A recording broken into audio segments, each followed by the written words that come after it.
जय श्री हरि विष्णु। भक्तों, आपका स्वागत है मेरे इस चैनल पर, जिसमें मैं आपको निरंतर अपनी संस्कृति की, हिंदू संस्कृति की पौराणिक कथाओं के बारे में आपको बताता हूं।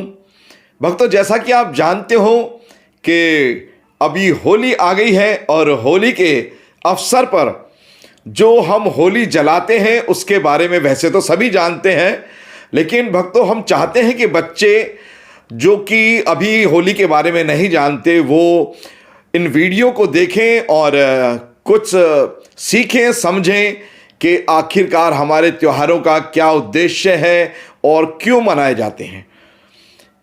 भक्तों, काफ़ी समय से ऐसा देखा जाता है कि बच्चों से पूछा जाता है किसी त्योहार के बारे में तो ठीक से स्पष्ट बता नहीं पाते। तो भक्तों, मेरा प्रयास है कि मैं उन बच्चों के लिए और जिनको इसके बारे में नहीं मालूम है उनके लिए कुछ पौराणिक कथाएं लेकर के आता हूं, कहानियां लेकर के आता हूं, जो भारतीय संस्कृति की, सनातन की परंपरा निरंतर हमारे 30 त्योहार के साथ मनाई जाती है। तो भक्तों, देर ना करते हुए पिछली कथाओं में जो कहानियां मैंने आपको सुनाई उसमें आपने बड़ा अपना आशीर्वाद दिया है और बहुत ही लाइक की है और बहुत सारे उस पर व्यूज़ आ रहे हैं। तो मैं उसके लिए आपको बहुत बहुत धन्यवाद करता हूं कि आपने मुझे इन कथाओं के लिए पसंद किया। भक्तों तो चलते हैं देर ना करते हुए। अभी जैसे कि होली त्यौहार कल है और मैं आज इस वीडियो को बना रहा हूं, विशेषकर बच्चों को ये वीडियो देखनी चाहिए, छुट्टी भी है। भक्तों, हिरण्यकश्यप एक दैत्य राजा थे और उन दैत्य राजा ये चाहते थे कि उनके राज्य में कभी भी किसी की पूजा ना हो, कोई मंदिर ना हो, जो पूजा हो केवल उन्हीं के स्वयं की पूजा हो। लेकिन नियति कुछ और ही कहती है। कहा जाता ना है, मेरे मन कुछ और हरि मन कुछ और। तो हरि की इच्छा कुछ और थी, क्योंकि दैत्य राजा हिरण्यकश्यप की निरंतर प्रजा पर अत्याचार निरंतर बढ़ते जा रहे थे।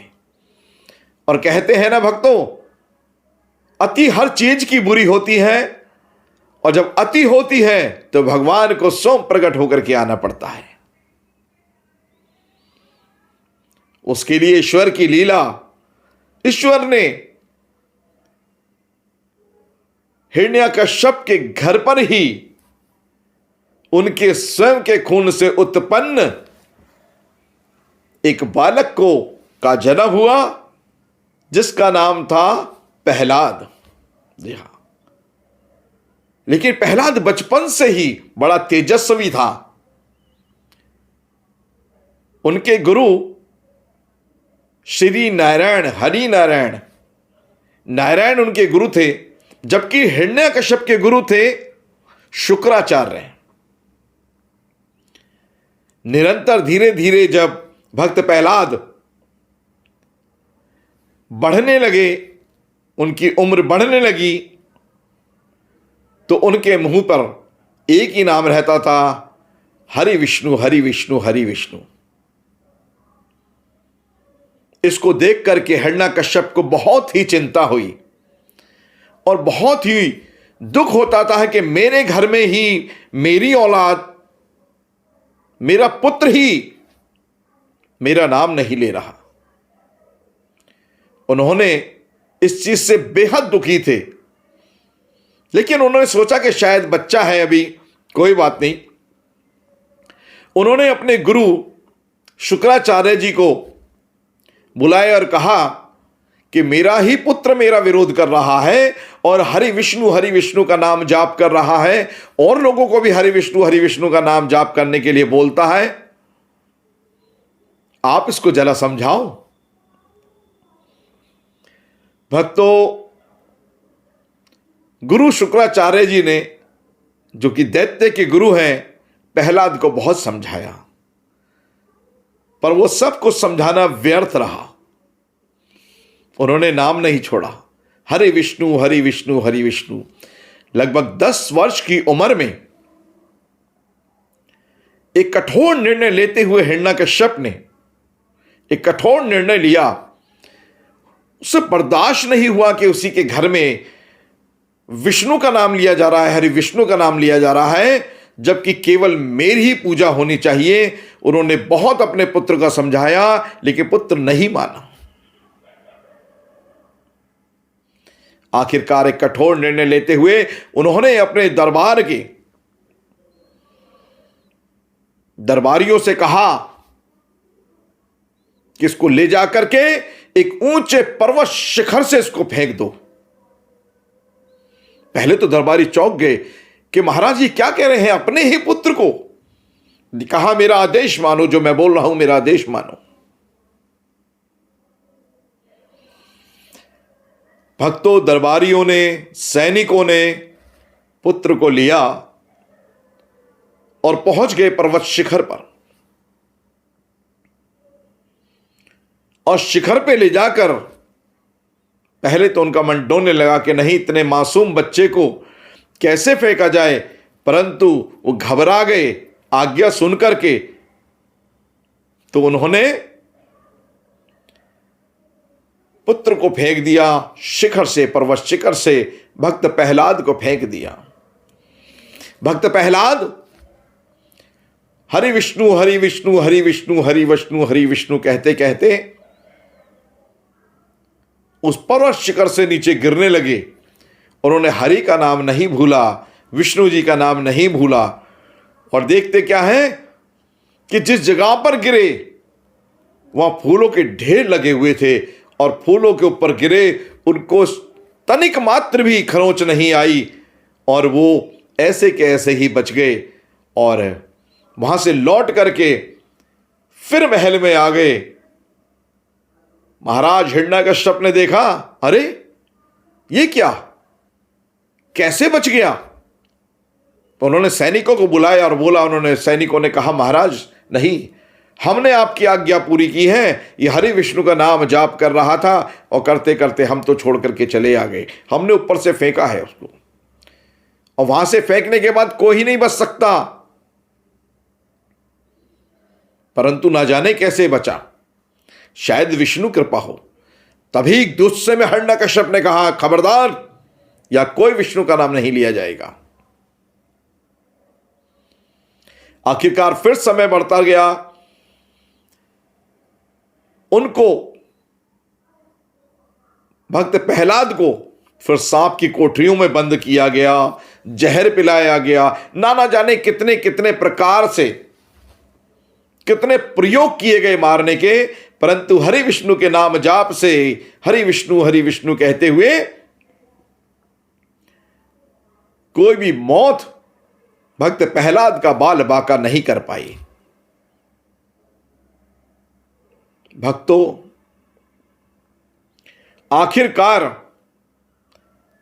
हिरण्यकश्यप ने सोचा क्या करूं मैं, वो बहुत परेशान हो चुके थे। तो उन्होंने अपनी बहन, जिसको कि वरदान था, एक चादर वरदान में मिली थी कि अगर उस चादर को ओढ़ करके अग्नि में रहेगी तो वो जल नहीं सकती। जैसे कि हिरण्यकश्यप ने भी ब्रह्मा जी से प्रार्थना, ब्रह्मा जी की तपस्या की थी और तपस्या करके उनको वरदान मिला था। वरदान क्या मिला था? उसको ना कोई मनुष्य मार सकता, ना कोई जानवर मार सकता, ना पशु, ना पक्षी, न दिन में न रात में, न आकाश में न जमीन पर, और 12 महीनों में नहीं मार सकता, न जल में, न थल में, न पाताल लोक में, न रात में न दिन में। यह वरदान ब्रह्मा जी से हिरण्यकश्यप को मिला था। और ऐसे ही उनकी बहन को मिला वरदान कि वो चादर ओढ़ करके कहीं भी अग्नि में जा सकती है। परंतु भक्तों, जब वरदान मिलता है तो वरदान किसी अच्छे कार्य के लिए मिलता है। भक्तों, आखिरकार हिरण्यकश्यप ने अपनी बहन को बुलाया और कहा कि एक विशाल अग्नि की चिता बनाई जाए और उस चिता में तुम अपने इसको लेकर के बैठो भतीजे को। एक बार तो छिटक गई बहन उनकी कि नहीं, लेकिन महाराज का आदेश मानना पड़ा और एक विशाल लकड़ी की चिता बनाई गई जिसमें बिठाया गया प्रहलाद को हिरण्यकश्यप की बहन के गोद में, और वह एक चादर ओढ़ करके बैठ गई कि अब नहीं बच सकता। हिरण्यकश्यप बहुत खुश थे।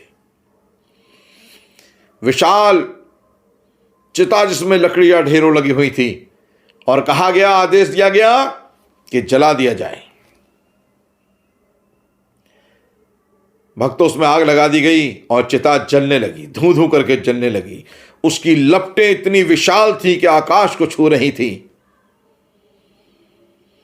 जैसे जैसे जैसे जैसे अग्नि बढ़ती गई, अग्नि बढ़ती गई, अग्नि बढ़ती गई, देखा क्या कि बहन की, हिरण्यकश्यप की बहन की चीख सुनाई देने लगी। और जैसे जैसे अग्नि समाप्त हुई तो देखते क्या है कि भक्त प्रहलाद चादर ओढ़ के बैठे हुए हैं और उनकी बहन, जिसका नाम होलिका रखा गया, वो बुरी तरह से भस्म हो गई, जल गई, उसी राख में मिल गई। पर भक्तों, ऐसा हुआ क्यों? क्योंकि जब भी कोई वरदान दिया जाता है, यह वरदान था चादर के साथ कि उसका तुम अपने स्वार्थ के लिए इस्तेमाल नहीं करोगे, किसी की मदद के लिए इस्तेमाल करोगे, किसी गलत कार्य के लिए इस्तेमाल नहीं करोगे। और भक्तों, श्री हरि विष्णु की ऐसी कृपा रही कि होलिका की चादर भक्त प्रहलाद पे लिपट गई और होलिका उसमें जल गई। भक्तों, यह है अन्याय पे विजय। आखिरकार भक्त प्रहलाद फिर हरि विष्णु कहते हुए और बच गए। उसी दिन से भक्तों होली जलाई जाने लगी और एक जीत, बुराई के ऊपर एक अच्छाई की जीत का सिंबल बन गई। और आज तक भारतवासी सभी उसको मनाते आ रहे हैं, हर्ष वर्ष मनाते हैं, प्रति वर्ष मनाते हैं। अब दोस्तों, प्रयास किया हिरण्यकश्यप ने फिर से एक लोहे के खंबे को इतना तपा दिया, बिल्कुल लाल कर दिया गया और कहा कि क्या तेरे भगवान, तेरे विष्णु इस खंबे में भी हैं? अगर है तो इस खंबे को तू लिपट के दिखा, इस खंबे को छू के दिखा, पकड़ के दिखा। भक्त प्रहलाद धीरे धीरे खंबे की तरफ चल दिए। उन्होंने कहा, हिरण्यकश्यप ने, क्या इसमें भी तेरे भगवान हैं? भक्त प्रहलाद ने कहा कि ऐसी कोई जगह ही नहीं है जहां मेरे हरि विष्णु नहीं है। मेरे हरि विष्णु कण कण में विराजमान है। कोई जगह ही नहीं है, मैं जिधर देखता हूं मेरे हरि विष्णु दिखाई देते हैं। कोई ऐसा स्थान नहीं है जहां पे वो ना हो। आखिरकार भक्त प्रहलाद को कहा गया कि इस खंबे को पकड़ो। भक्त प्रहलाद ने ऐसे खंबा पकड़ा तो उसमें से प्रकट हुए हरि विष्णु नरसिंह अवतार में। ऐसा रौद्र रूप, ऐसा गुस्से वाला रौद्र रूप, नरसिंह अवतार उसमें से प्रकट हुए और भक्त प्रहलाद आंख बंद करके हरि विष्णु करता रहा। उनको नहीं मालूम, और नरसिंह रूप में पैदा हुए, रूप में प्रकट हुए हरि विष्णु, और उन्होंने हिरण्यकश्यप को पकड़ लिया। हिरण्यकश्यप रौद्र रूप, भयंकर रूप देख करके चिल्लाने लगा, गिड़गिड़ाने लगा कि मुझसे गलती हो गई, मैं आज के बाद ऐसा नहीं करूंगा, मैं आज के बाद ऐसा नहीं करूंगा, मैं अपनी पूजा नहीं करवाऊंगा, आपकी पूजा चलेगी। लेकिन नहीं, नरसिंह अवतार, हरि विष्णु लेकर के आए नरसिंह अवतार। उन्होंने दरवाजे की चौखट पे अपने घुटनों पे लिटा लिया और बोला कि देख देख तेरे वरदान जो तूने मांगा था। ना आकाश, न जमीन, न जल, न पाताल, न रात, न दिन, न अंदर, न बाहर, न मनुष्य, न जानवर, न पशु, न पक्षी, और ये 12वां महीना भी नहीं है, ये महीना है 13वां महीना, जिसको भक्तों आज कहा जाता है, जिसको भक्तों कहा जाता है आज लौंद का महीना। वो महीना ना 12वां महीना है, 13वां महीना है। और अपने घुटने पर लिटा करके अपने दोनों हाथ में जो शेर के रूप में हाथ थे, पंजे थे, उनसे उसका पेट फाड़ करके अंतरियां जमीन पर फेंक दी।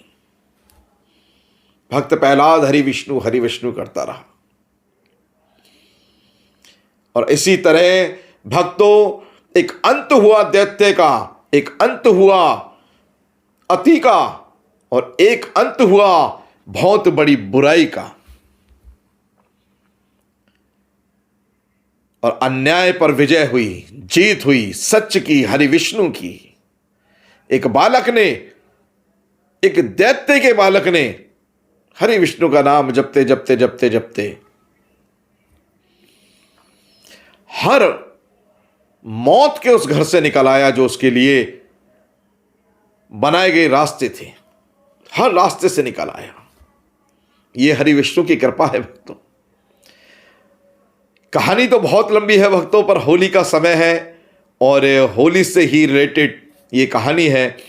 किस तरह से हम होली को क्यों मनाते हैं, इसीलिए है। और ये प्यारे प्यारे बच्चों के लिए, जो बच्चों को अभी अनजान है, जिनको पता नहीं है, बच्चे खाली होली मनाते हैं, और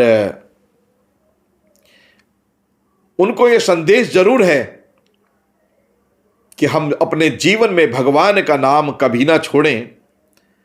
और ये भगवान का नाम ही हमें बुराई पर अच्छाई की विजय दिलाता है। और ये त्यौहार भी हम इसीलिए मनाते हैं। ये दोनों के दोनों त्यौहार इस तरह से हैं, जैसे दिवाली भी बुराई पर अच्छाई की विजय है, ऐसे हमारा प्रमुख त्यौहार होली भी बुराई पर अच्छाई की विजय है। तो भक्तों, इसी के साथ मैं आपसे लेता हूं विदा, और फिर मिलता हूं एक और अच्छी किसी पौराणिक कथा के साथ जो प्रेरणा दे और हमारे अंदर भगवान की भक्ति जागृति रहे, सब बच्चों में जागृत रहे, और बच्चे इन कहानियों को सुने, और आप भी सुने, जिन लोगों को वैसे मालूम है सभी को। तो भक्तों, अगर आपको मेरी कथा ये अच्छी लगे भक्तों, तो आप इसको लाइक कीजिए, सब्सक्राइब कीजिए और शेयर कीजिए भक्तों, ताकि सभी लोग इसका आनंद ले सकें। और इसको शेयर जरूर कीजिए और कमेंट्स भी कीजिए कि आपको कैसा लगा, ताकि मैं आपको और निरंतर एक से एक अच्छी पौराणिक कथा सुनाऊं भक्तों। तो आपसे इजाजत चाहता हूं। जय श्री हरि विष्णु, जय श्री हरि विष्णु। ओम साई राम भक्तों, ये आपने कार्यक्रम देखा साईं वर्ल्ड न्यूज़ के माध्यम से। मैं राम सिसोदिया। अगर आपको चैनल अच्छा लगे तो प्लीज़ लाइक कीजिए, शेयर कीजिए और सब्सक्राइब कीजिए। ओम साई राम, जय साई राम।